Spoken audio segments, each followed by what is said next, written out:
किलाभम् त्वयि अच्युता विशते चित्तं पत्रपं मे कात्या मुकुन्द महती कुलशीलरूपा विद्या वयोद्रविणा धामभियात्मतुल्यम् धीरापति कुलपति नवनीतकन्या कालेन सिंहनरलोक मनोभिरामम् तन्मे भवान् खलु वृतः पति अङ्गजाया आत्मार्पितश्च भवतो तत्र विभो विधिः मा वीरभागमभिमर्शतु चैत्यारात्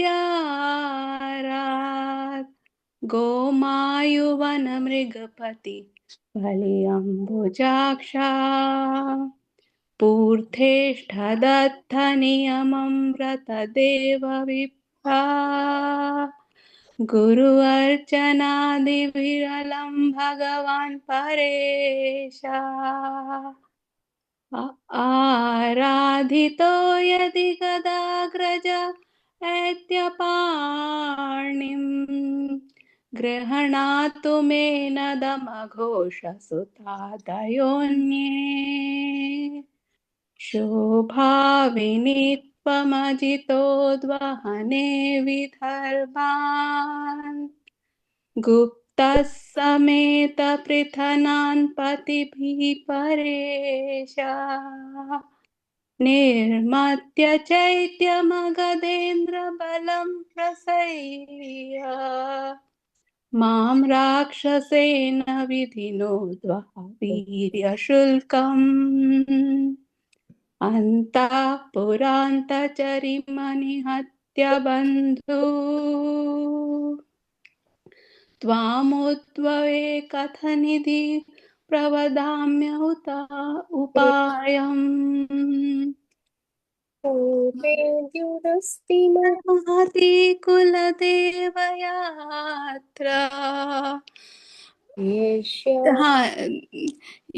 यस्यां यस्यां बहिर्नववधू गिरिजा उपेयां यस्यां ग्रीपङ्कजरजस्नपनं महान्तो त्वामुद्भवे कथनिधि प्रवदाम्योपायम् यर्यम्बुजाक्षनलभय भवत्प्रसादम् जय्यम् असूनकृतकृसा शतजन्मभिः स्यात्। हरे Krishna. Hare Krishna. Thank you. Very good. If it is any mistake, Yeah.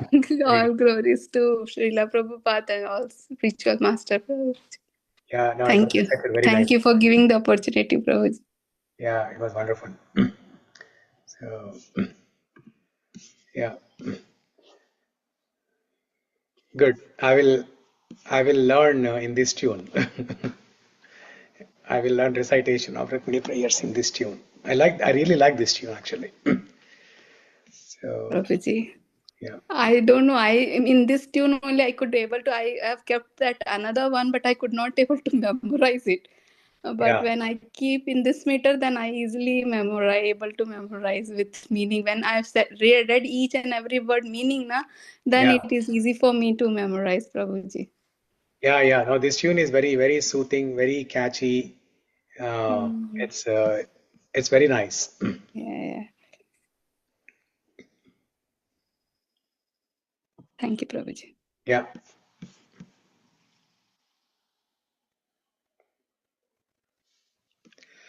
Okay, so let's begin.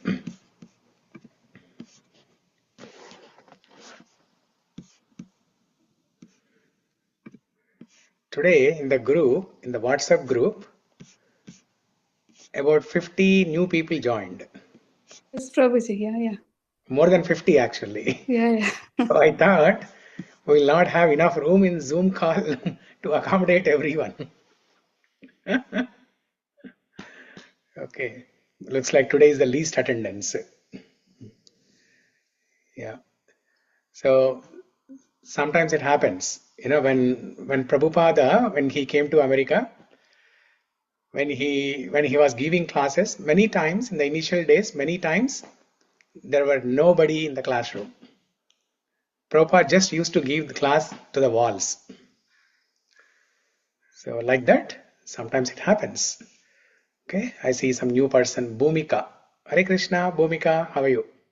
Hare Krishna Prabhuji, Hare Krishna, everybody else, Mata Prabhuji, Sarva Pranam, Krishna No, Prabhupada. yes, Srila Prabhupada. Yeah. So you're from Bothal, right? Prabhuji, I'm from Maple Valley. Maple Valley. Okay. So maybe if you can turn on your video, I may recognize. I am cooking Prabhuji here. You can, Okay. and Just for 1 or 2 minutes, if you can turn on, then that is fine. sure. Okay. Sure. Okay. So maybe I might have seen you before. I'm not very active at the temple, Prabhuji. Yeah, sure. But I think I saw you Yes. sometime. Yeah. Okay. So yeah. So this call is every day, Monday to Friday, 8:30 to 9:30. Uh, we're going to discuss different prayers from Srimad Bhagavatam. Uh, Currently, we are discussing Rukmini prayers. We started this few days ago. There are 7 prayers, 7 shlokas in Rukmini prayers, and we discussed 4 shlokas. We're going to discuss the other 3 shlokas in due course of time. But before that, I wanted to begin with glorification of Srimad Bhagavatam. So whenever we hear about bhakti, the devotional service, spirituality, or sadhana in spirituality, what is that one important thing that we hear all the time? Faith, Prabhuji. Faith? Hmm. Yeah, okay, that's faith. I'm asking in terms of the process. There are Process. different processes in devotional service, right? In bhakti, there are different limbs. Nama Sankirtana. Nama Sankirtana. But okay, we hear Smarana. something else. Something else we hear more predominantly. Smarana. Smarana is in fact the most neglected one. Very less Okay. people talk about Smarana. Acha, okay. Nama Sankirtana, yes, people talk about it. But more than Nama Sankirtana, or as much as Nama Sankirtana, there is another limb that is emphasized. Listening. Shravana. Bhumika said, right? Did Bhumika say Shravanam? Listening? Listening, yes. Prabhuji. Yes, that's right. Shravanam, hearing. So, what is the root word for Shravanam? In Sanskrit, every word has a root word that's called dhatu. So there are some fixed number of dhatus, the root words in Sanskrit, based on which many other words can be made up by adding some prefix, some suffix, by tweaking that root word here and there. Many new words can be formed. New words in the sense the related words.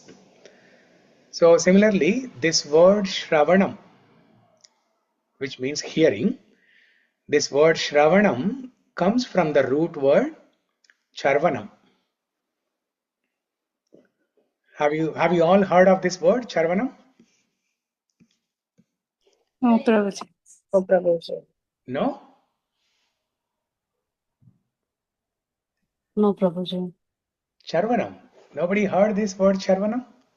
Sharvanam as listening, right? That's the one you're saying, or a different word you're No, saying? no. Shravanam is listening, hearing. But the root word of Shravanam is Charvanam.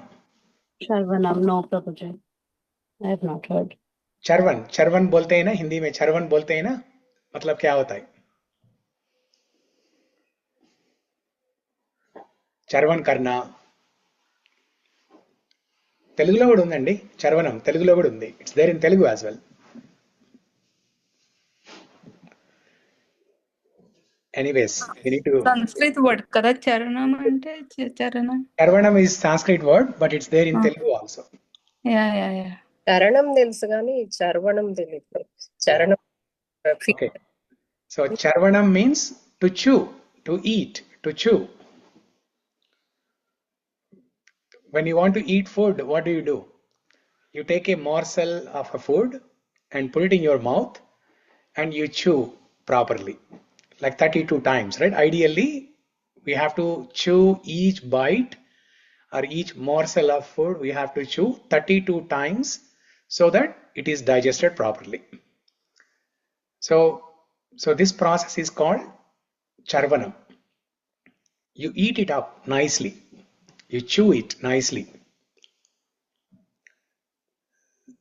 So just like how we eat food by biting it 32 times or by chewing it 32 times, similarly, the study of Shastras, the study of Srimad Bhagavatam, whether it is hearing, reading, studying, discussing with others, there are different aspects of studying any scripture. It has to be done like charvanam, like chewing, just like how we chew our food to digest it properly. Similarly, we have to chew this katha of Krishna. And when you talk about this process of charvanam or chewing, who does it most perfectly? Prabhuji, Cow. when you say Cow, Camel. Prabhuji. is it Or buffalo. Camel, Prabhuji. Camel or buffalo. Camel, okay. Buffalo. Buffalo, okay. Yeah, very good. Let's use the example of cow instead of buffalo or camel. Let's use the example of cow because cow is saintly. Cow is in the mode of sattva guna. So cow. So if you ever notice how the cows chew the food, they take a morsel of grass, chew for a very long time. Actually, they chew for a very long time, and then they keep some portion in their mouth, and then throughout the day you will see they'll keep on munching, chewing, munching, eating. So what exactly are they doing throughout the day? They have already chewed so much. They have already chewed up majority of the portion, but some portion they just keep it in their mouth, and throughout the day they keep on munching, chewing. So what are they doing exactly? They take the juice, more juice. They are relishing the juice, right? They are relishing the juice. So whatever food they have been eating, they keep that little bit in the mouth and they keep on relishing it throughout the day. That's why you'll see throughout the day their mouths are working just like a machine. So it was interesting. I googled for the meaning of this word charvanam, and here is what I found. Very interesting. I'll show you. Prabhuji, does that also mean churnam? Charvanam means churnam. When you do charvanam, it becomes churnam. Churnam ante powder. Okay. Yeah. In order to make anything into powder, you have to do charvanam. Okay. So the charvanam makes food into churnam. Thank you, Prabhuji. Yeah. Like peanuts. If you are doing charvanam of peanuts, eventually it will become churnam. Okay. So let me share what I found on Google for this word charvanam. Look at this. In Sanskrit, charvanam or charvana has several meanings depending on the context. First meaning is relish. This refers to the act of savoring or enjoying something, like the flavor of food or the essence of an idea or experience. Just like how the cow, when the cow is relishing, it's not actually eating, right? The eating portion, the eating job has already been done. But throughout the day, they are just relishing it. They are savoring, they are enjoying the flavor of the food or the essence, the juice. Similarly, we have to start our day by hearing Krishna Katha, by studying Krishna Katha, by studying Srimad Bhagavatam or Bhagavad Gita or Ramayana, Mahabharata. You don't have to spend like 2-3 hours to read. If you are able to do that, that's well and good. But otherwise, just 5 or 10 minutes is also sufficient. Or one shloka is also sufficient. You take one shloka in the morning, you read it nicely, you read it multiple times to understand, and throughout the day you do this charvanam to relish this. నెమరేసుకోవడం అంటారు అదేనా? నెమరేసుకోవడం, correct. Yeah, నెమరేసుకోవడం. Okay, next, the second meaning of charvanam is chewing or masticating. It can refer to the physical act of chewing food or the act of mentally processing and dwelling on something repeatedly. So pay attention to each word here. Just like how we do the act of chewing the food, we need to do the mental processing, dwelling on something repeatedly. The study of Srimad Bhagavatam, Krishna Katha, any particular shloka that you like, we have to do mental processing. When you want to learn shlokas, there are 3 M's that are involved. How you have to process the shlokas in your mind, that is using 3 M's. The 3 M's are, you need to understand the meaning of the shloka, the word for word meaning, and then you need to learn the melody, you need to learn the meter. The meaning, meter and melody, 3 things, the 3 M are required to process the shloka. Similarly, if you hear any Krishna Katha, a story, let's say you hear some story, so you need to mentally process that. Don't just stop where you listen to it. Even after listening, you keep remembering that, you keep processing it in your mind, so that some new revelations will come, so that it becomes like a meditation for you. Okay, mental processing and dwelling on something repeatedly. Dwelling means fix your mind on that story, fix your mind on that shloka, fix your mind on that quality of Krishna. Repeatedly throughout the day, you keep repeating this. And the third meaning of charvanam is persistence. In a philosophical or spiritual context, charvana can signify the continuous engagement with or contemplation of a particular object or concept. Continuous engagement. They should be uninterrupted. Apratihata. Ahaituki and apratihata.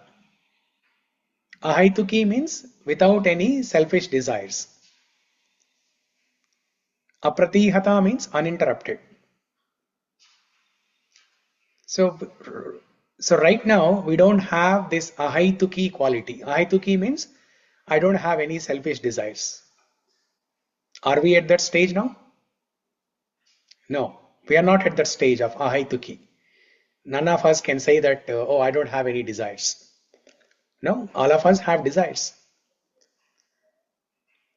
Since we are not at this stage of ahaituki, we can at least be in the stage of apratihata. That is uninterrupted. That means determined. Just like how you are all determined to attend this Srimad Bhagavatam call every day at 8:30. Monday to Friday, you don't miss it. You're all determined. Continuous engagement.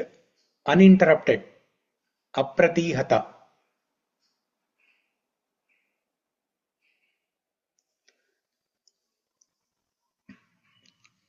Okay. So this is another meaning of charvanam, persistence.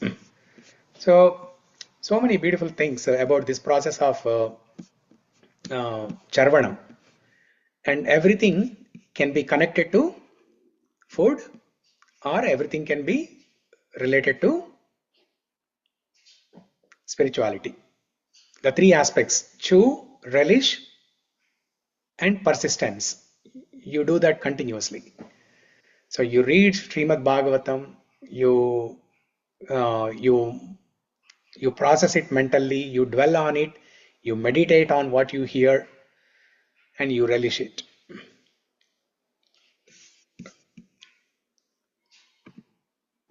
Okay, so this is beautiful. Charvanam. Shravanam comes from the root word charvanam. So any shloka that you take, you go deeper into it. Remember, yesterday we discussed three aspects of the poetry. Does anyone remember the three aspects of poetry? Chandam, meter, other No. three aspects of the bhava, Bhava. bhava, That is bhava, Artha Gauravam. and Artha Gauravam means the deeper meaning of the words. And what's the second one? Upamana. Upama. Upama. Upama is Alankara. Yes, metaphor. Metaphor, yeah. Yeah, very good. Third one?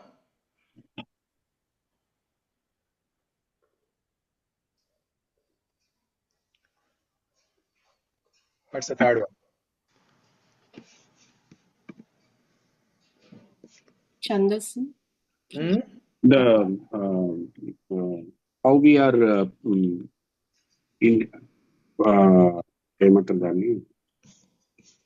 how we are referring like the names that we use, right? Like Bhuvana Sundara, Mukunda. Okay. Yeah, you're almost there. Contextual. So you're Yeah. telling that, but just put it in correct words.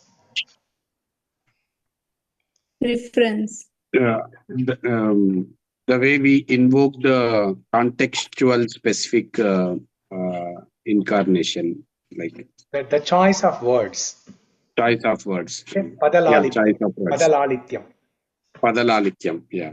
Choice I of wrote words. that Padalalityam and Artha Gauravam, Yeah. but Yeah. So what do we call Kalidas. that, Prabhuji? Padalalityam means what? How do we? What Padalalityam does it means the choice of words. For choice of example, words? you gave an example, right? Bhuvana Sundara. Yes, yes, yes. So it's such a beautiful word. Such a beautiful word. Rukmini uses this word Bhuvana Sundara. Now, when you hear that itself, it attracts you to recite Rukmini prayers. That's why yesterday, when I started reciting the shlokas, I started with second verse. Katva Mukunda Mahati Kulashila Rupa. Something was missing. My mind was telling something was missing. Then Sarita said, Oh Prabhu, you are reading from second shloka. Then when I started from the first shloka, Shrutva Gunan Bhuvana Sundara Shrunvatam Te, then it made sense. Then it satisfied me. So, I mean, every word in Rukmini prayers is a choicest word, but there are some words which are the best choice. Padalalityam.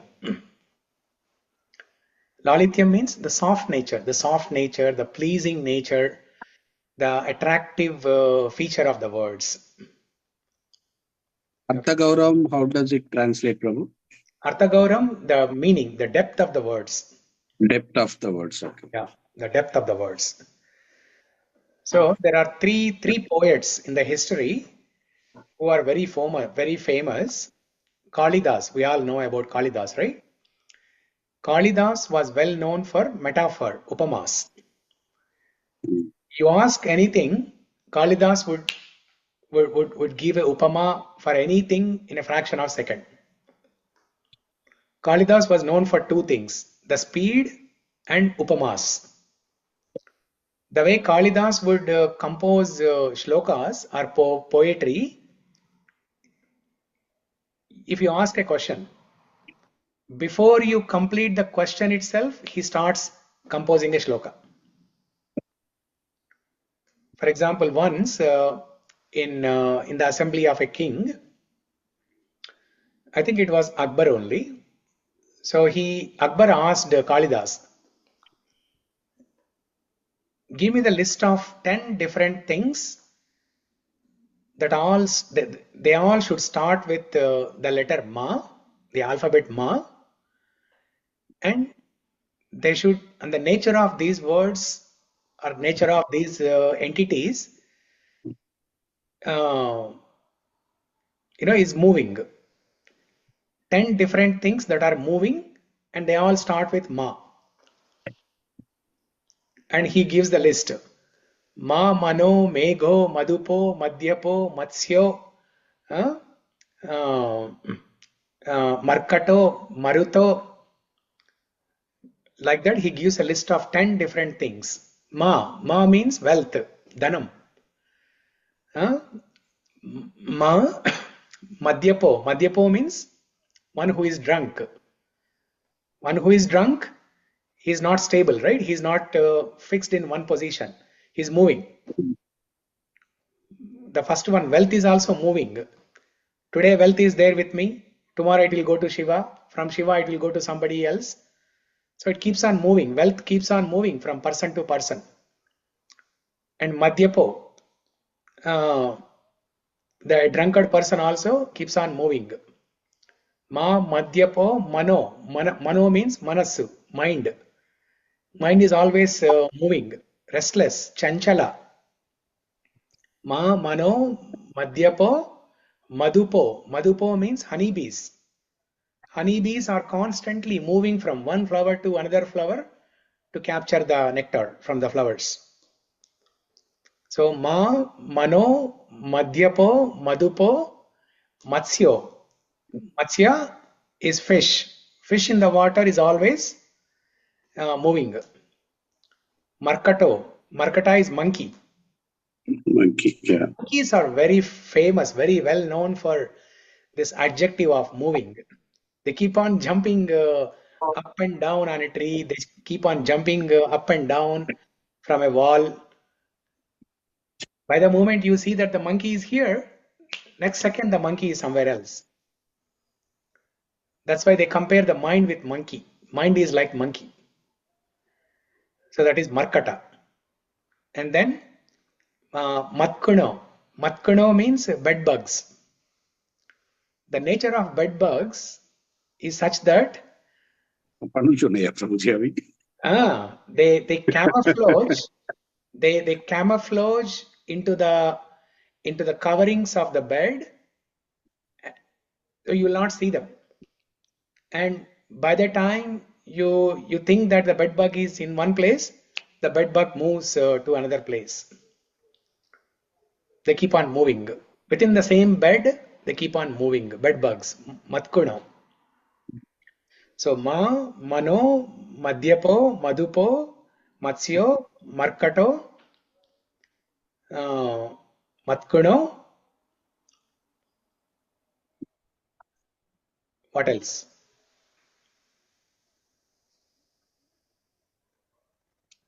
Mega, the clouds.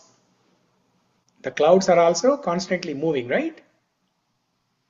Yeah. Mega. So like that, Kalidas gives a list of 10 different things before the king completes his question itself. So this is the speed. Kalidas is well known for his speed and metaphors, upamas. And there is another kavi, another poet named Bharavi.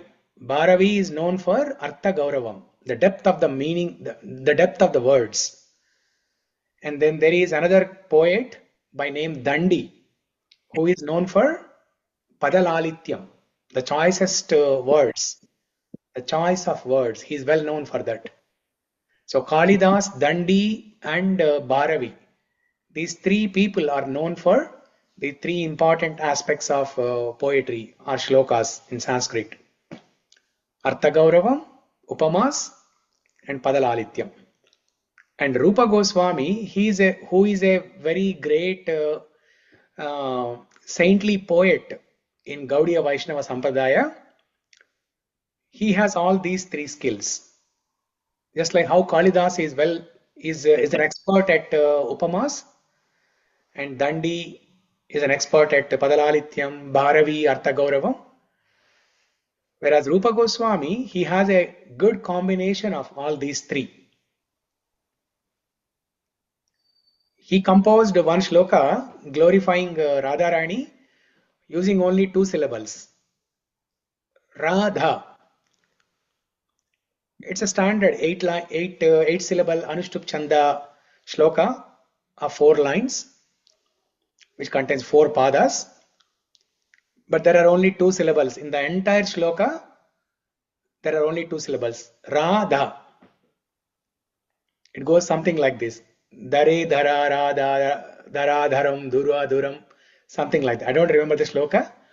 But only using 2 syllables, entire shloka glorifying Radharani. So, Rupa Goswami, such a great expert. Now, if this is the level of expertise of Kalidasu, Dandi, Bharavi, and the combined expertise of Rupa Goswami, now what to speak of the expertise of Bhagavan Sri Krishna? When Rukmini Devi glorifies Krishna's Vidya,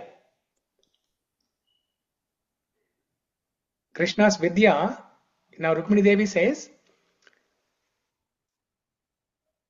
in the depth of your knowledge, you yourself, you are equal to yourself. We cannot compare to anybody. Now, how do we know how much depth Krishna has in the knowledge? So we know the unknown by knowing the known. We try to know the unknown by trying to know the known. So Jiva Goswami, Kalidas, Dandi, Bharavi, yeah, we can try to know about their capabilities, about their vidya, education, knowledge. Now, since all these poets, including Rupa Goswami, they are all amsha, part and parcel of Bhagavan Sri Krishna. If the spark is so great, what to speak of the source? If the spark is very beautiful, what to speak of the beauty of the source? If the spark is so strong, what to speak of the strength of the source? If the spark is so compassionate, if the qualities of the spark are so attractive, what to speak of the qualities of the source, Bhagavan Sri Krishna? It's amazing. Even in first line, Prabhuji, Kula, Sheela, Rupa means all the Kula also, Sheela ante character ante only Rupamu kaadu, character kuda baguntali. Yeah. Sheela, Rupam, then Rupam. 3 are the very nicely defined. I like that one. Is Yeah. that girl is like not only Kula, it's a Yeah. character also. Sheela, Rupa. Every word has a story, Prabhuji. Yeah. It's so beautiful. When so when Rukmini Devi says, first she talks about the physical beauty of Krishna. She says Bhuvana Sundara, and then she says you're not only beautiful externally, but you're also beautiful internally. The Sheela. Now I'm going to sing one shloka to explain this internal beauty. Now you tell me if you ever heard of this shloka. If so, when did you hear this? Okay, the shloka goes like this: Keyurani na bhushayanti purusham arana chandrojvala na snanam na vilepanam na kusumam नालङ्कृता मूर्धजाः वाण्येका समलत्करोति पुरुषम् या संस्कृता धार्यते क्षीयन्ते खलु भूषणानि सततम् वाग्भूषणं भूषणम्. Does it ring any bell? Have you heard this shloka anytime?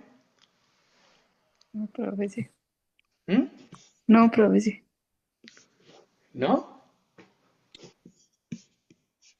But it's telling about the beauty of Krishna, Prabhuji, without any ornaments, also without look beautiful like that. Some kind of the shloka. We get into the meaning of it later, but Yeah. at least when you heard these words, the meter, the melody, the tune of it, No, Prabhuji. do you get any remembrance? Vagbhushanam bhushanam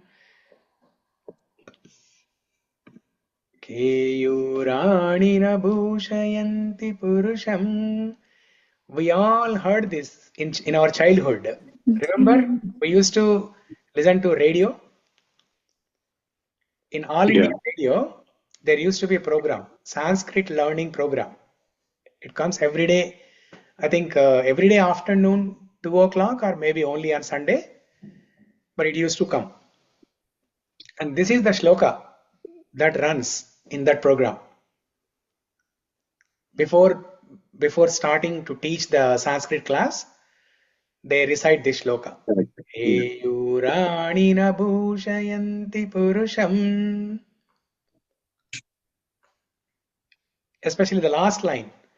Vagbhushanam bhushanam. So it brings nostalgia to me, the childhood days. So what does the shloka tell? The shloka tells the beauty of a person does not come by wearing ornaments like Keyura. Keyura means omelettes. తెలుగులో ఏమంటారు సరిత? వంకీలు కానీ చేతి పట్టీలు కానీ ఇంకో word ఉంది, ఇంకో మంచి వర్డ్ ఉంది. భుజకీర్తులు. భుజకీర్తులు, రైట్? కేయూరాణి న భూషయంతి పురుషం. Purusha means here both men and women, both. Okay, not only men but both men and women. So Keyurani na bhushayanti. The Keyura, the armlets, the Bhujakirti, it does not bring beauty to a person. And even if somebody wears necklaces, what type of necklaces? Chandrojvala, hara na chandrojvala.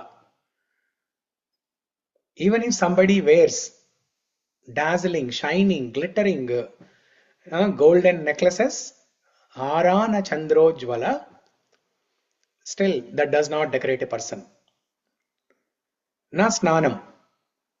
Even if somebody takes bath, using chandan, using rose petals, using rose water, using sandal, flavored water, no matter what type of special snana is, even that does not decorate a person. Na vilepanam. Vilepanam means fair and lovely. Vilepanam means fair and lovely. Some cold creams, some moisturizing creams, some beauty creams. Na vilepanam. Even if somebody applies vilepanam on the face or on the body, still it does not bring any beauty. Na snanam, na vilepanam, na kusumam. Even if somebody wears beautiful flowers, still it does not bring any beauty. Nalankrita murdaja. Even if somebody decorates their hair very nicely, still it does not bring beauty to that person. But what brings beauty to a person? Ya samskrita dharyate. One who has culture, one who has this character, Sheela. Samskrita means the character, the acharana, the behavior, the sadachara, the etiquette, the culture, the good conduct, the moral values. Ya samskrita dharyate. Only when somebody possesses good qualities, good Sheela, character, good character, then that brings beauty to a person. And most importantly, Vak Bhushanam Bhushanam. Vak Bhushanam means Bhushanam. What is Bhushanam? Ornaments. Bhushanam is ornament. Vak means speech, the tongue or speech. Vak Bhushanam means a pleasing tongue. Okay, only a pleasing tongue will give beauty to a person. Only a pleasing tongue serves as a ornament to a person. So two things, Samskriti and Vak. Samskriti is the overall culture, the behavior, the sadachara, the values, the character. And Vak is the tongue, the speech.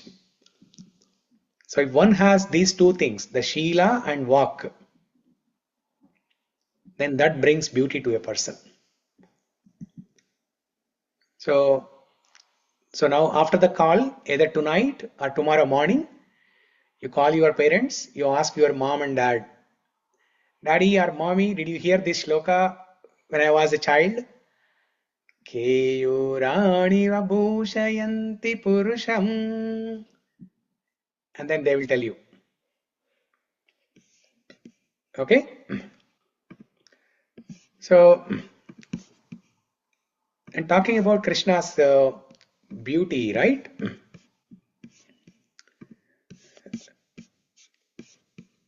Krishna's beauty, including his physical beauty and his character, Sheela, Guna, everything.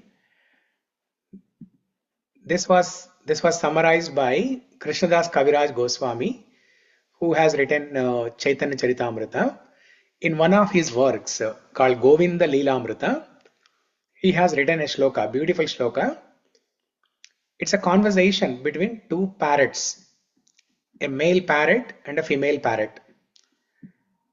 So male parrot is taking the side of Krishna and female parrot is taking the side of Radharani. So the two parrots, they are having a debate. Who is greatest? Is Krishna the greatest or Radharani is the greatest?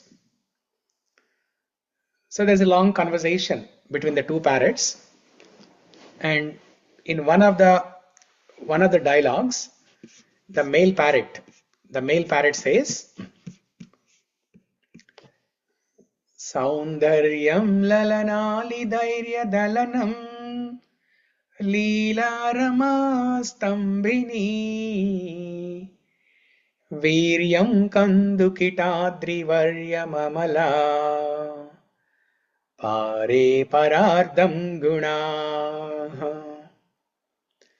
Sheelam Sarvajananuranjanamaho Yasyayamasmat Prabhur Vishwam Vishwajanina Kirtiravatat Krishno Jagan Mohana.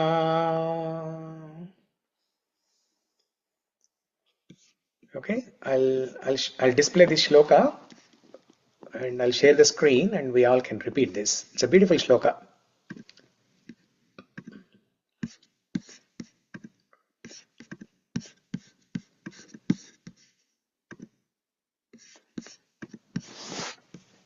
Okay, so you see this? So this is from Govinda Leelamrita, written by Krishnadas Kaviraj Goswami. Okay, so here let's read the translation first. Okay, Shiva, you want to read the translation? Yes, Prabhuji. Yeah. The male You are a parrot male, sang. you are a male parrot. Oh, okay. Thank you, Prabhuji. Yeah. The male parrot sang. The glorification of Lord Krishna, the Supreme Personality of Godhead, is beneficial to everyone in the universe.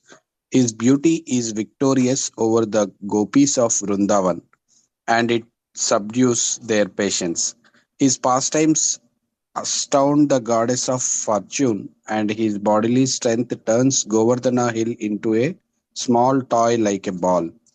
His spotless qualities are unlimited, and his behavior satisfies everyone. Lord Krishna is attractive to everyone. Oh, may our Lord maintain the whole universe. On universe. Okay, so now let's recite the shloka. I will recite one line and you repeat after that. It's in the same Shardula Vikridita meter. We recited that shloka, right? Keyuranina bhushayanti purusham. Remember? Yes. I mean, imagine hearing to a shloka in the childhood and not knowing that it was written in Shardula Vikridita meter, and 30 years down the lane, we are reciting so many shlokas from Srimad Bhagavatam, Mukundamala Stotra that are in this meter, Shardula Vikridita meter. I mean, if at all my poetic connection was there in the very first place, it was to that shloka. Keyuranina bhushayanti purusham. I mean, that time I liked the tune, the melody of it. I did not know the meaning. I did not know which meter was it in. I did not know any Sanskrit that time. Just there was some connection, and that was the first connection to poetry. My appreciation to poetry. That was the very first connection. I think when I was in 10th grade or something. So we never imagined, after 30 years, we would we would recite shlokas from Bhagavatam and other scriptures which are in the same meter. Anyways, Saundaryam lalanali dairya dalanam Leela Rama Stambhini. Saundaryam Saundaryam lalanali dairya dalanam Leela Rama Stambhini.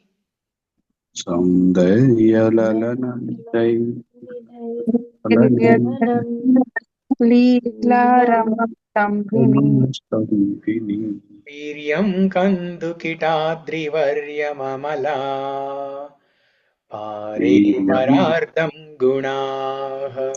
Viryam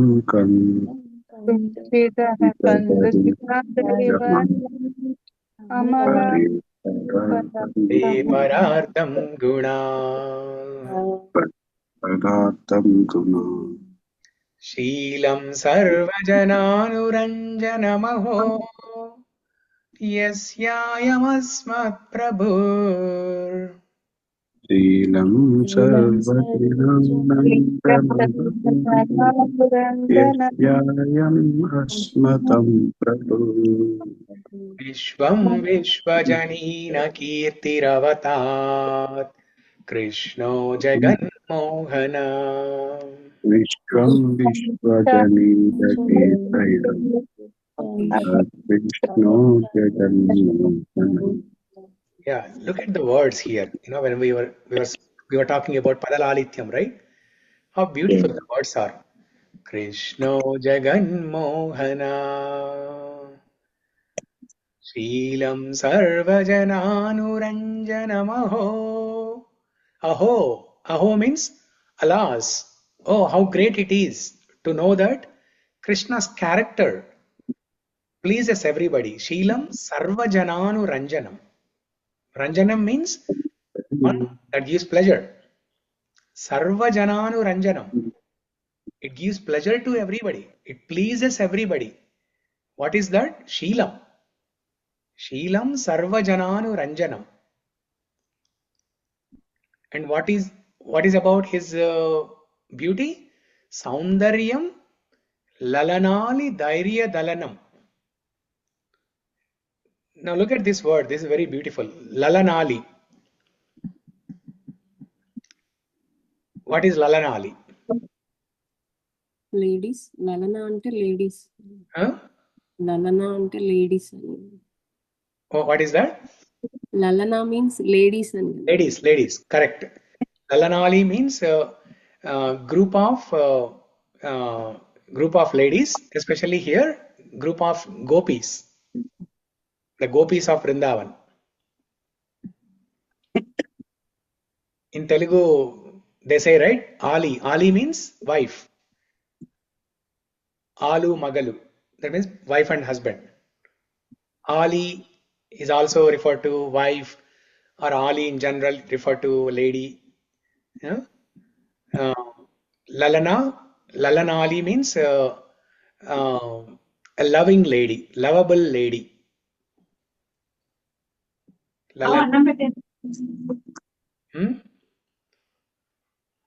Okay, so Saundaryam, Krishna Saundaryam, what does it do? Lalanali dhairya dalanam.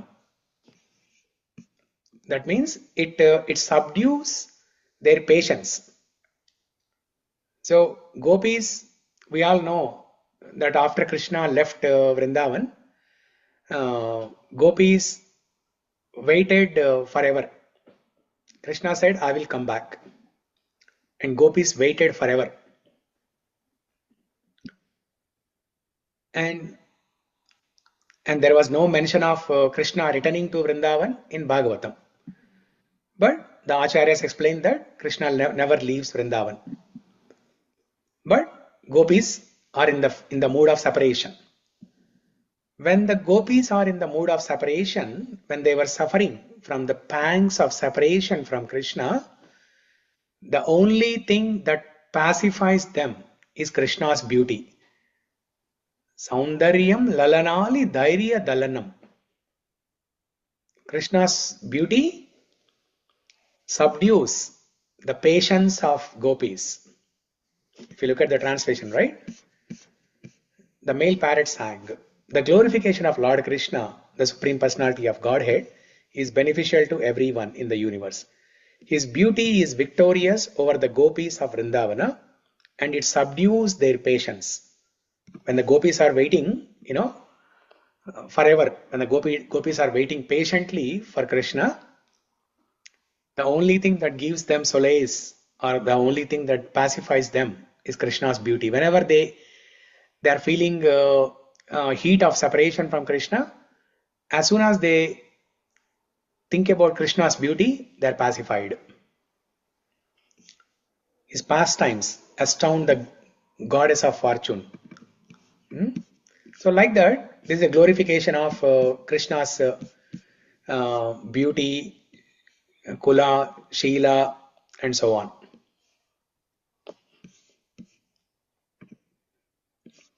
Okay.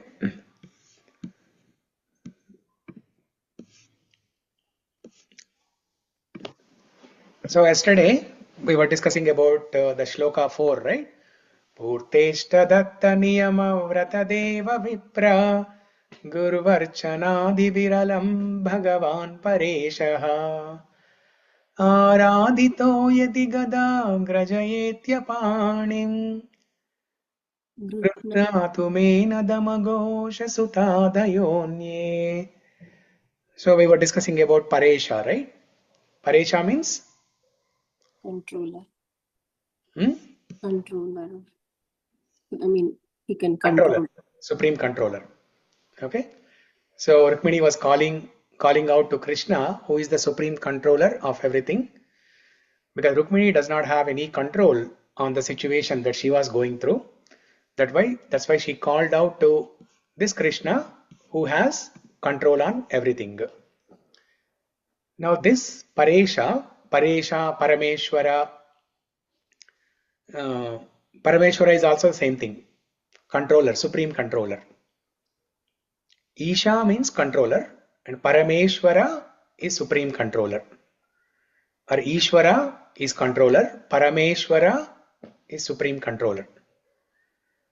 Isha, Paresha, Ishvara, Parameshwara, like that. So this Parameshwara or this Paresha, who is the supreme controller, he becomes controlled by the love of devotees. The example is, what's the famous example for that?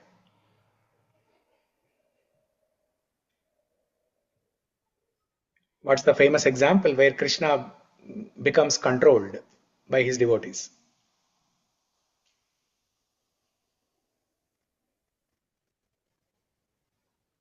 Yashodama, Damodar Leela. Damodara Aptakam, right? Yeah, Damodar Leela. Damodar Leela, where Krishna, Yashodama binds Krishna. That Krishna who delivers everybody from the ropes of the three gunas. Guna means rope. Guna means mode of material nature, and guna also means rope. That Krishna, that supreme controller, that Parameshwara or that Paresha, who can release anybody from the clutches of Triguna, the three ropes. That Krishna was bound by ropes of Mother Yashoda. The ropes of love Bhakti, of Mother Yashoda.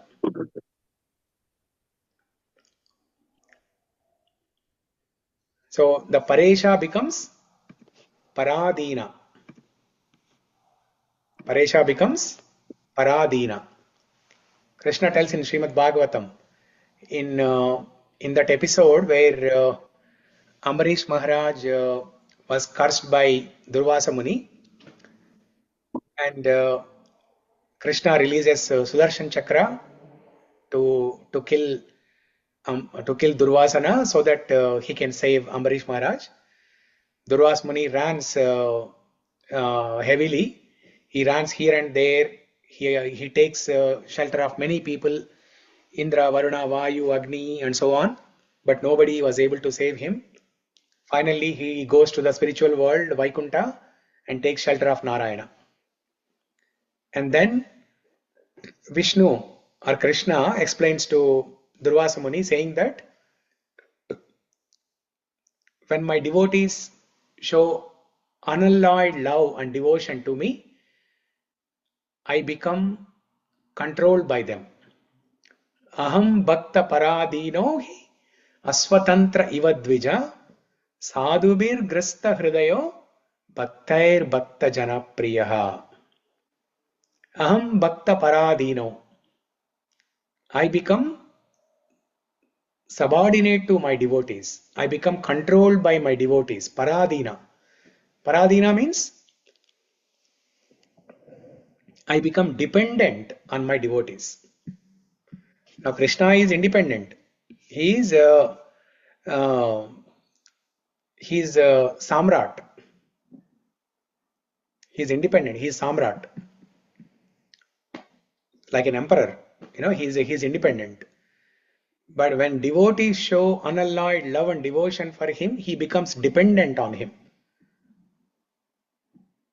Dependent means Krishna cannot live without them. The devotees become his life and soul. Krishna cannot even breathe without the devotees. Aham bhakta parādhīno hi asvatantra. Asvatantra, independent. So parādhīna and asvatantra. He becomes controlled and he becomes independent of devotees. He cannot live without devotees and he gets controlled by devotees. So that is Bhakta Vatsalyata of Krishna. It's actually more than Bhakta Vatsalyata. Bhakta Vatsalyata means Krishna showing love to his devotees. But when devotees show love to Krishna, Krishna becomes Bhakta Vashyata. Controlled. Vashyata means controlled. Vashikarana, right? They say Vashikarana. So Krishna becomes Bhakta Vashyata, Bhakta Parādhīna. Rukmini is calling Krishna as pareśaḥ, Bhagavan pareśaḥ.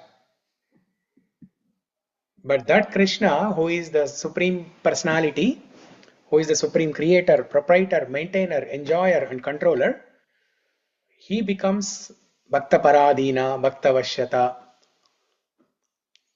when the devotees are showing unalloyed love and devotion for him.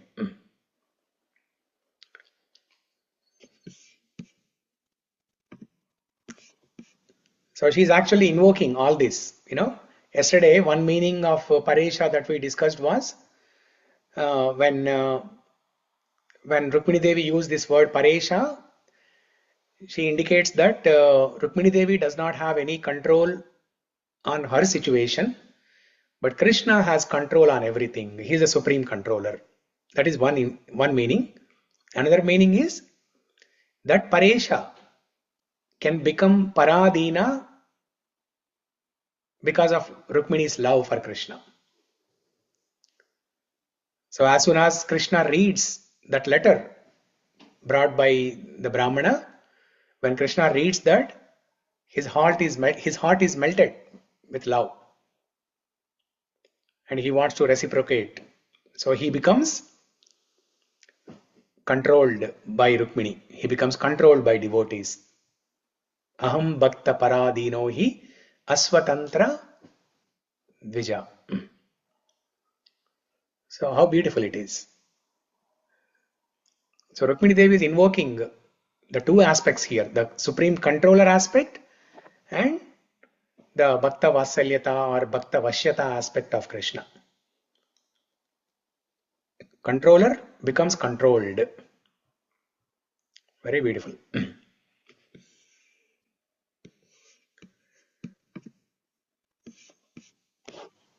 Yeah. And I think yesterday we stopped at a point where I gave some homework, right? Did anyone think about the homework? Karavalambam. Karavalambam. Yeah. What we discussed some philosophical points about Karavalambam in the previous classes. Yeah. What did we discuss? I mean, obtaining the Krishna's hand just to lift us from this material world, Yeah. where we stuck, we are not able to come out of that. That's Yeah. why we're asking Krishna's hand to lift us, Yeah. which is called Karavalambam. Karavalambam. Very good. And and you said for that Mukundamala, from Mukundamala Sutra, you said one shloka. Very good, very good. Give a big round of applause to Sarita. I know it's very late now. Everybody must be sleeping or putting your children to bed. But in your mind, you can show some appreciation to Sarita. Yes, we discussed this philosophical point of how all the jivas, how they pray to Krishna for upliftment from the material world to spiritual world. And Mukundamala Stotra, Kulshekar Alvar, yes, Shamala showed her appreciation on Zoom call. Very good.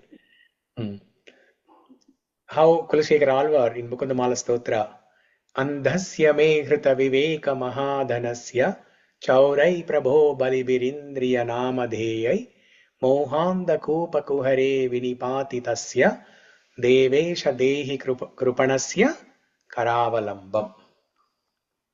O Krishna, Mukunda, I am fallen in this well of ignorance. Mohanda kupa kuharasya. Kupa is the well. What type of well is that? Well of illusion, ignorance. Moha, mohanda kupa.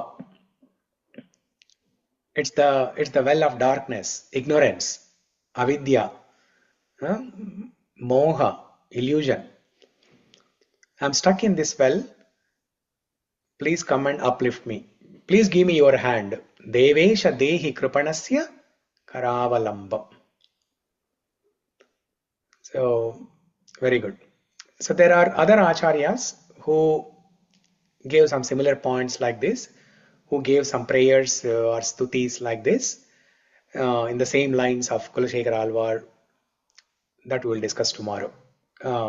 Tomorrow we'll begin our discussion directly from that point, so that we can go to the next shloka 5. So it's 9:42. If there are any quick questions, comments, reflections, any realizations, any sharings, please speak.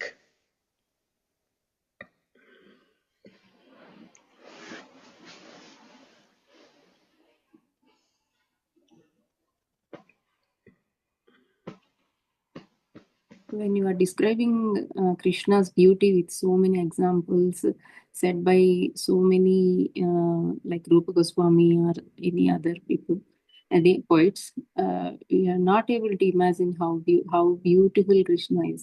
Like Yeah.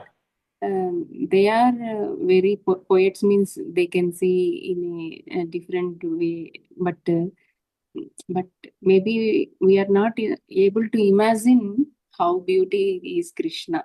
After hearing all these beautiful, beautiness of Krishna, like his character, everything. Yeah.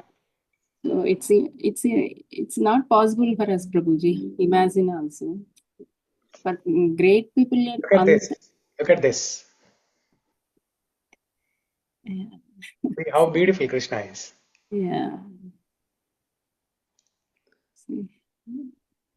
Even we have to, ఇంకా ఎక్కువ knowledge ఉంటేనే మేము ఇంకా beauty చూడగలుగుతామేమో Prabhuji. As of now, what knowledge we have, maybe we are not able to see 100% of beauty of Krishna. Maybe Yeah. yeah.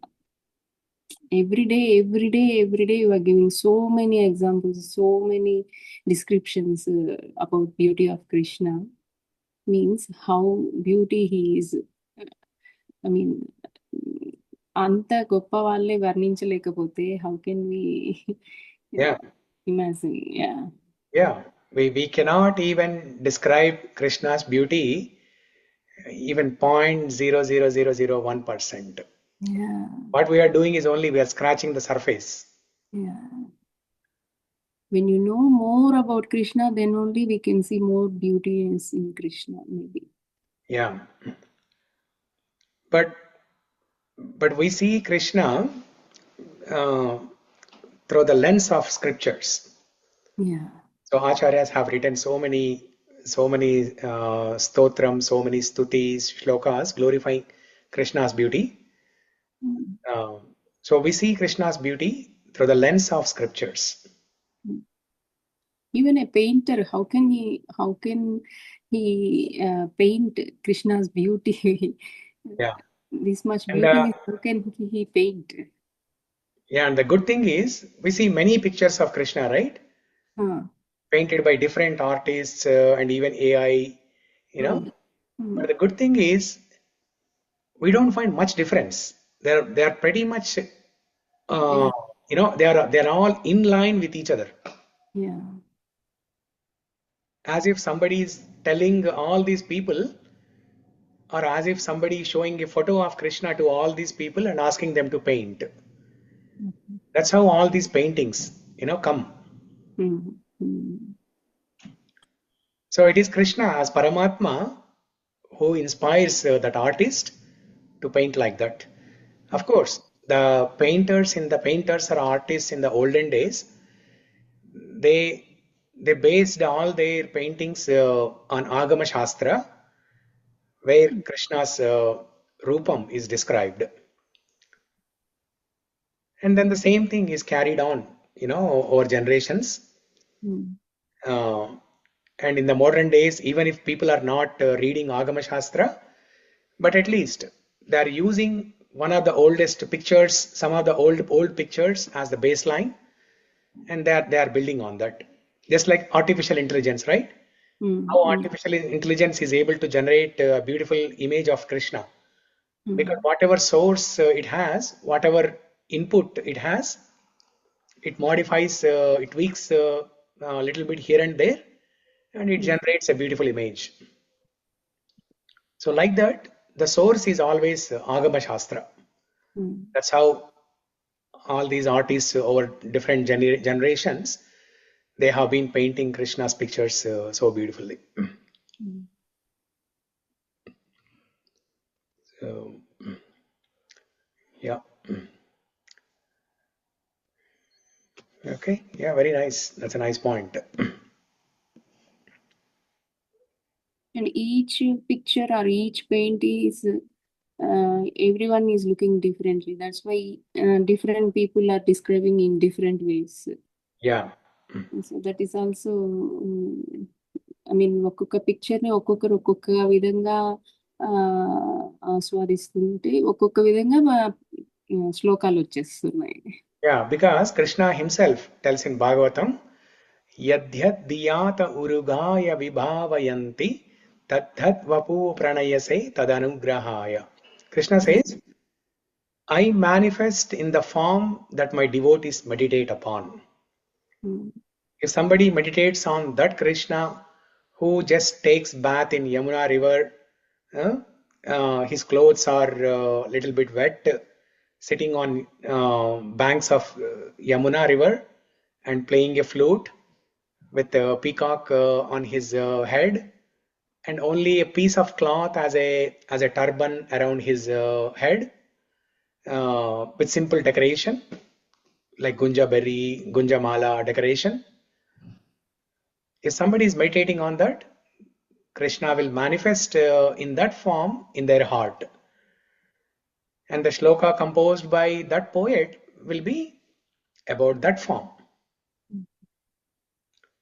When Bilomangal Thakur says, Kasturi Tilakam Lalata Fatale, so that is the form he was imagining, he was meditating upon. And when Markandeya Muni is meditating on the Balamukunda, Karara Vindena Padara Vindam, Mukara Vinde Viniveshayantam, Vatasya Patrasya Puteshayanam, Balam Mukundam Manasaswara. So like that, each poet, Satyavata Muni was meditating upon Damodara form of Krishna. Like that.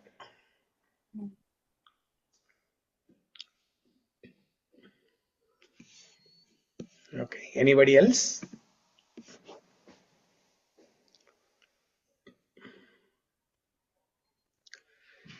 Okay. If nothing else, we will pause here. Thank you everyone for joining. Grantara Srimad Bhagavatam ki jai. Srila Prabhupada ki Jai. Thank you, We'll Prabhuji. Hare continue Krishna. tomorrow. Thank you. Hare Krishna. Hare Krishna.